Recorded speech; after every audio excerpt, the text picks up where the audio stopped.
My goal here is to give you some really simple strategies that if you follow them will almost guarantee that after a period of time, and that's dependent on your earning power, will generate for you in the bank and leave you with financial freedom and $1 million. My first real job was in the summer when I was 16. I bagged groceries, and I very quickly learned that minimum wage was not something that I wanted, and that I did not desire to have to respond to somebody else's clap, clap, let's do this, let's do that. I wanted financial freedom. The only goal that I had after I graduated college and a very brief 2-day stint in data entry in Sony Studios was to save up as much money as I could and hit that magical $1 million mark. So here goes. Here are some simple strategies so that you too can hit that, which I hope for everybody. So step number 1 is to know your why. Really know why you want, because sometimes maybe you just don't want it. Maybe it's not worth the sacrifice that you have to make. Maybe it's not worth it to have to forego immediate gratification in order to save up the necessary funds, because that's pretty much what I did. So you have to know your why. For me, it was financial freedom, the ability to do with my time what I wanted, the ability to go and travel the world, and freedom of time, freedom to travel. So for you, you have to know your why. The why will help stop you when something is pulling you in another direction and redirect your focus. So maybe for you as a child, you had a poster of your dream car on your wall and you get to buy that. Maybe it's a lakeside house. Maybe it's helping other people when they are having difficulties. Maybe it's freedom of time, like it was for me. Know your why. It will bear any how. Delayed gratification. So saving $1 million is largely and almost entirely about delayed gratification. They actually have done tests with small children with follow-ups years later, and the small children are presented with a candy and it's put in front of them, and the researcher says, hey, if you don't eat this candy, I'll come back, and in 2 minutes I'll leave the room and I'll bring you another one, and you'll have 2 candies. The children that were able to resist the urge to eat the candy immediately, researchers, when they followed up, discovered that they were more successful overall in their life than those who couldn't delay the gratification. The desire to spend money, the desire to spend your time also doing things that aren't necessarily productive, whether that's sleeping, playing video games, watching movies, TV. You also are going to have to spend a substantial amount of your time building something, creating something. And when you don't feel like working, hey, sometimes you're just going to have to work in order to reach that goal. Wait to have children. Children are absolutely wonderful most of the time. I have 2 of them myself, and they're amazing. They're both under the age of 3. And I love them to death. Don't regret having them. However, I'm very, very glad I waited. If you go out and have that goal of $1 million and then you have children, it's like a little bird jumping out of the nest to try to learn how to fly for the first time, only to discover that he has an 800-pound weight attached to his little foot. Woo. That's pretty much the dream of $1 million with kids. You have to save a lot of money. Children are very costly. It takes time to make $1 million. You have to work a lot, invest a lot of your time into something else. However, children pull back on your time. They pull back on your money. So again, this is part of the delayed gratification. Wait. And if you want to see immediate evidence of it, go into a wealthy neighborhood and watch the fathers that pick up their children from school. The average age of the dads is about 10 years greater than that in a poor neighborhood. Save all the money you make. Again, it's difficult to have a nice, healthy bank balance without saving your money. That's really the definition of savings. Also, if you're getting a paycheck and you save the money that you earn versus spending that $5 on coffee, that's the equivalent of earning, say, $7 because the taxes have already been taken out. A few tips on how to save: buy used. Let's say you want to furnish your residence. You go out, you buy that expensive sofa at the furniture store, brand new, $4,000. Wrong. The better way to do it, go on Craigslist, get the same sofa for $500 or less. Yes, it won't look as shiny the first month that you have it in your house, but you're quickly going to forget about that. But that $3,500 that you saved is going to continue to build for you. You want to buy a brand new car? Big mistake. The moment you drive it off the lot, it loses 20% of the value. Today's cars are built to last. You can purchase a car that's a few years old and get a lifetime of utility out of it. Don't waste money on little things that add up, like popcorn at the movies.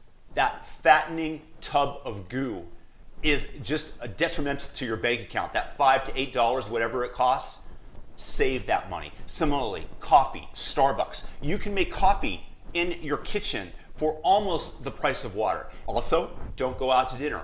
Cook at home. You save a lot of money. Those meals with tips and taxes, pretty darn expensive. If you insist on going out to dinner, let the competition of the marketplace drive the choice of where you decide to eat. You can get Groupons or some similar type of savings where you can save 20 to 60% on your meal. That adds up. A little pro tip, don't use a Groupon on a date. I once had a girl who let me know that she was very interested in having a second date with me. I left a message for her, inviting her out to the local diner, saying that we could split a Groupon. Somehow that date never materialized. On the plus side, the amount of money I saved by being really bad at dating helped me reach my goal much more quickly. Yeah, the government is going to do everything they can to take a substantial amount of your earnings. You're not going to be able to avoid federal taxes, but you can, itemize and deduct business expenses if you set up a corporation. But one thing that you can definitely avoid are state taxes. So all the state jurisdictions have different tax levels, and you can move between states in order to lessen your tax burden. So there are states like California that are supremely good at taxation. Every year they train for the taxation Olympics, and they win golds every single year in both personal income tax, 13% at the highest level, way higher than anybody else, and also on sales tax. All that money that you could put into your pocket, let's say you make $100,000 a year, you're paying 10% of that to the state. Instead of paying $10,000 in tax to the state of California, if you move to Nevada, you'd be putting that in your pocket year after year after year. That's going to rapidly speed the process of saving that money, especially when you take into account compounding year after year, which I'm going to get into later. But far better to put that money into your pocket than allow the state to spend it what is naturally wastefully. Now, I understand that there are people that have jobs that necessitate them being in a certain geographical location, and those jobs pay them a lot, or they really derive a great deal of pleasure from being by the beach or in the mountains or something of that nature. But if you're okay with it and you can do the same job from elsewhere or make a comparable amount of money from elsewhere, far better to do that, because again, we're talking about sacrifice. We're talking about meeting a goal, and I'm trying to give you ways that you can go about meeting it. Caveat, don't go overboard. I'm going to pause for a second here and step back from all the ways that I just told you to save money, because you have to live life and you have to enjoy life as well. In terms of my own personal financial development, I went so far overboard. My friends stopped inviting me out. I refused to buy beer for myself or anybody else. I thought it was a complete waste. I went 10 years without touching a drop of alcohol because I thought it was so wasteful. That's how determined I was in order to get to my goal. So pretty much from the age of 25 to 35, zero alcohol. Another story of me going overboard that I don't recommend is somebody ran into the front end of my car, and the insurance company, it was entirely the other driver's fault. The insurance company gave me $1,500 to replace it. I put that money in the bank. My car still drove fine. So a month later, I got this date with this incredibly attractive girl. I go over to pick her up in my old Toyota Corolla with a massive dent on one side. My strategy, of course, was to prevent her from seeing that side of my automobile. Needless to say, that strategy did not work out. You still have to earn. No matter what, you still have to get paid for something, and you have to get paid well. The more you earn, the more you put aside, the faster the magic of compounding can take place. That means that you have to be able to invest in yourself, and that includes courses, classes, time. Maybe you went to college and you learned to computer programming or how to be an engineer so that you could come out and you could make a good living. Maybe you're really personable, so you become a salesman for a company that with certain gadgets. Maybe you have a combination of some of this in the entrepreneurial spirit, and you want to work for yourself only, so you become a real estate agent. In real estate, you're still investing a lot of time where you're not going to get paid, where you're not going to see an immediate paycheck, in order to build up your referral base, in order to build up. It takes time to sell a property. It takes time to get a reputation. And that's what you're investing in. So you don't want to be scared to invest in yourself, because again, you want to earn as much as possible so you can set aside as much as possible so you can do this as quickly as possible. Tip 2, augment your income whenever you can. Again, the more you earn, the faster you're going to reach your goal. So in addition to having a 9-to-5 job, maybe you have a side hustle. Maybe you sell makeup. Maybe you sell baked goods. Whatever it is, the more that you're able to put yourself out there, the more that you're able to start little small businesses, the more income you're going to have. Another thing that you can do is utilize resources when you're not using them. So maybe you rent out your car. Maybe you Airbnb your room. This is something that I did.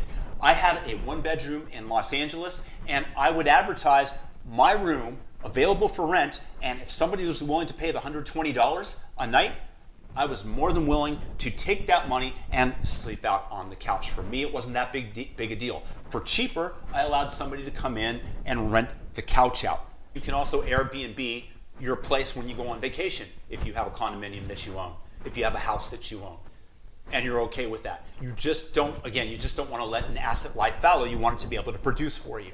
By the way, I'd be happy to work with anybody that wants to learn how to do this and augment their income and coach them on this. I'm going to leave a link in the description of this video, so make sure to check that out. Scaling. So you absolutely have to be able to scale your efforts in order to earn more money.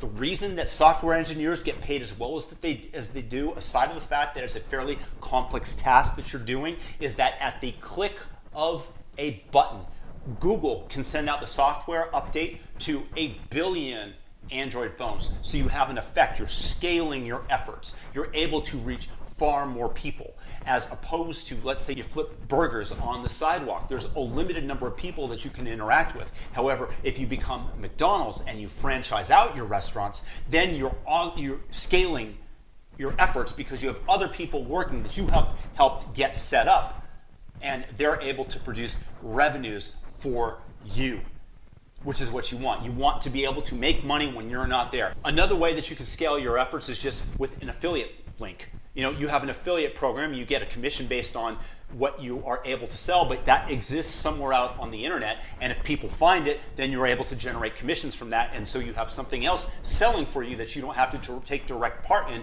You get your time and you can work on something else. This is another example of scaling your efforts. Take advantage of bonuses.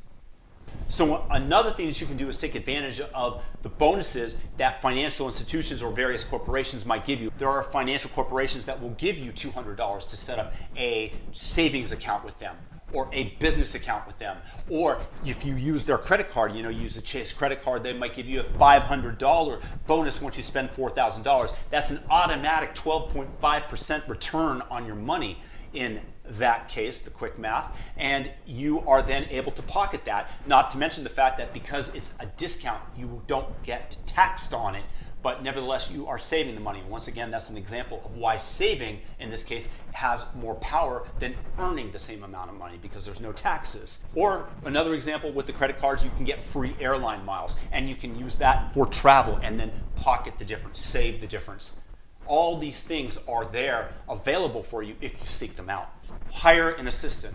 This seems to go against my recommendation in terms of saving money, But if you are earning $30 an hour and you're able to pay somebody $12 an hour to run errands for you, stuff that you're going to have to do anyways, then you can use that same time to build your business or just to make that $30 an hour. That's the opportunity cost of your time, $30 an hour to do something that and if you can get somebody to do something like that for $12 an hour, then you put that $18 of savings into your bank account. This, of course, will bring you closer. It also relieves you of doing the mundane tasks that life generally requires of us. The magic of compounding. And again, this is probably the biggest key in order to save $1 million because, again, it allows you to scale your efforts. Your money is doing the work for you. You're not there, and the money in your bank account continues to grow. No less than Warren Buffett, when he's asked why he is so wealthy, he will tell you it's the magic of compounding.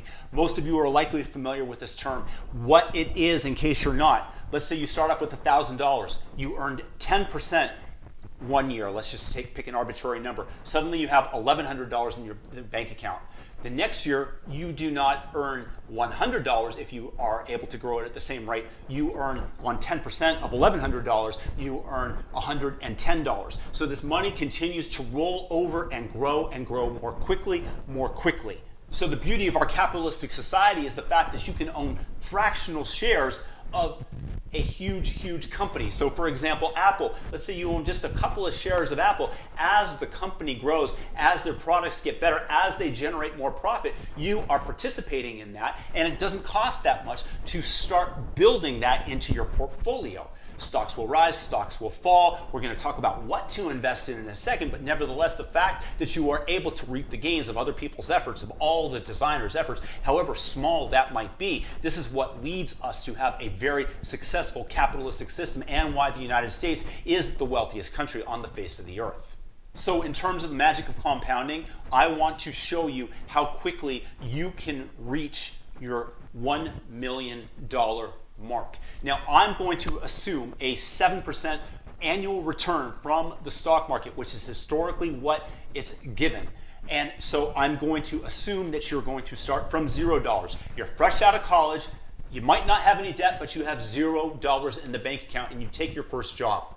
If you wanted to reach the $1 million mark in 5 years, very tough task. You would have to set aside, not earn, but after taxes, be able to set aside $160,000 a year at 7% compounded interest, and that would take you 5 years. That's about $13,000 a month that you have to set aside. If you're able to do that, then you're doing really well for yourself. So if you wanted to double the time frame and do it in 10 years, you would have to set aside, after taxes, $68,000 a year. It's doable if you make a good amount of money and you spend very thriftily. Not that easy. Nevertheless, that's $5,667 a month. Now that's way less than $13,000, less than half. If you wanted to do it in 15 years, all you would have to set aside is $37,000 a year, or about $3,080 per month. Now that's more doable, and you'll notice that the time frame and the amounts, because of the magic of compounding, they decrease drastically. And that's why you want to start earning as quickly as possible, setting it aside and letting the compounding effect take place. Just so you know, if you, right after college, you start putting away this amount of funds, $3,000 a month, by the time you're 40, you will have earned yourself and saved $1 million plus. So it's doable, it just takes time. And also, because of compounding, this is why the wealthier people in the world are generally older, senior citizens, because they have had time to build up this wealth. Investing. What to invest in.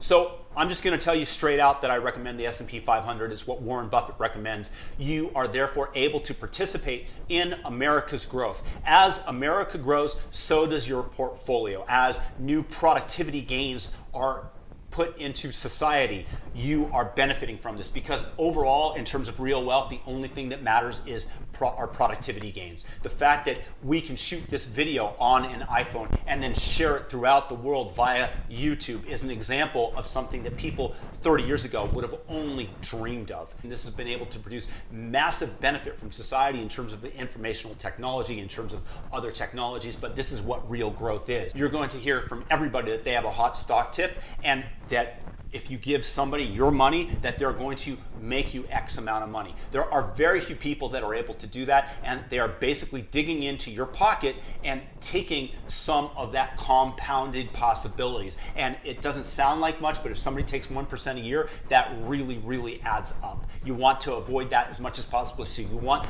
the low-cost S&P 500 index fund. Now, if you have knowledge about a particular stock because you work in that field and you really believe in that company, then by all means, go ahead and put some money into that. But in terms of the simplicity of this exercise, I'm just assuming the S&P 500 low-cost index fund. I think that right now, Fidelity, you can get one for zero. Is it where you pay 0 fees per year? And that's what you want to do, because that's what's going to enable you to grow your money as America grows, as technology grows. Why it's going to be easier for you than it was for me. I want to take you back to the year 1900. How many millionaires do you think existed? Andrew Carnegie, J.P. Morgan, John D. Rockefeller. You can count the number of millionaires at that time on your fingertips. It's a very low number, especially compared to today. Now, the reason for this is because of the increases in productivity. The increasing gains of technology have created real wealth for society, and we are on the serious upswing. 12% of US households have a net worth of $1 million or greater. Compare that to 1900, when it was 0.001%. The opportunities today are far greater than they ever have been, and with the internet, once again, you can scale your efforts much more easily than you ever could have in the past. The organization that you would have had to create, as opposed to that being done for you today on the internet, there are just far more opportunities today. And again, the technology is growing at an exponential rate, and so is the real wealth of the world. So to take a sliver of that, to take a small piece of that growing pie, the opportunity is far greater than it ever has been. Look, there's no easy way to go about saving $1 million. It takes sacrifice, it takes time, and it takes perseverance. But if you follow the steps that I've offered you here, I guarantee you that you'll be able to reach that goal. It's not that far-fetched. If you start after college, you should be able to do it by the time you're 40. And then you have financial freedom and the ability to have children, the ability to do with what you want, because you can live off of the interest and the profits from the money working for you. And if you want to work on something else, then by all means continue to do so. $1 million is not enough to last an entire lifetime, but it is a nice round figure that you can get to. And I wish you tremendous luck in doing this. If you think this is going to benefit anybody, by all means share it with them. And if you ever meet me in person, I promise you, today, I'll buy you a beer. Peace and blessings, and share this video and feel free to subscribe. Peace.